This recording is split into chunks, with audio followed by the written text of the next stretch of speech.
Suzanne Lyons here, and thank you so much for joining me. This is tip number 10 on my 10 tips series. This one is called The Importance of Having a Mentor. And I hope you've enjoyed these last 9 tips as much as I have enjoyed contributing them to you. I think it's so wonderful to have a mentor.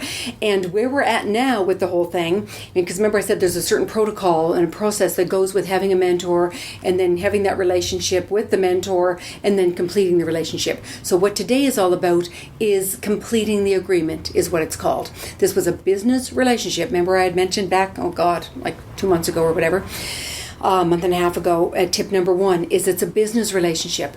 So when you have had your half-hour coffee meeting, when you've had your lunch meeting, when you've had your 3 10-minute conversations, whatever it is that your agreement was, when that's over, it's time to complete the agreement. All right? I know that sounds a little bit silly, but this is, like I said, it was a business relationship.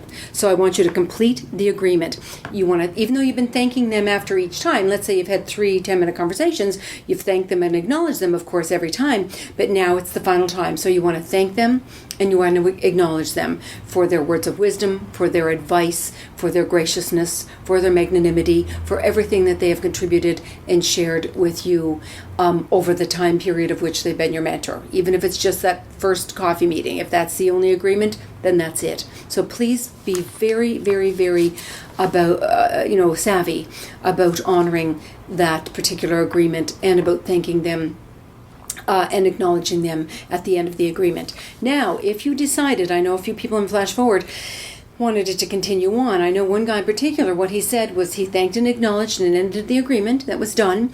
And then he said, as I continue my career a little bit over these next 6 months and I get some new video on myself, he said, would you mind if I contacted you just for a couple of minutes once a month to just kind of let you know where I'm at and, maybe get a little bit of advice? And the guy said, absolutely. So they set up another kind of agreement for, I think it was 5 minutes a month for the next 3 months or something like that, or 6 months. So, but if you want to continue on, then please start a new agreement. But once again, be careful not to put somebody on the spot either.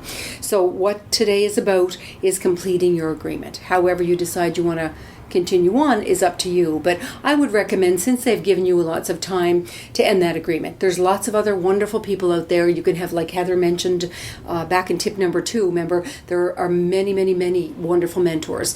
And the one thing that we all have in common on this planet, is we love to contribute. So, you have as much right, like I said earlier, to have a mentor as anybody else.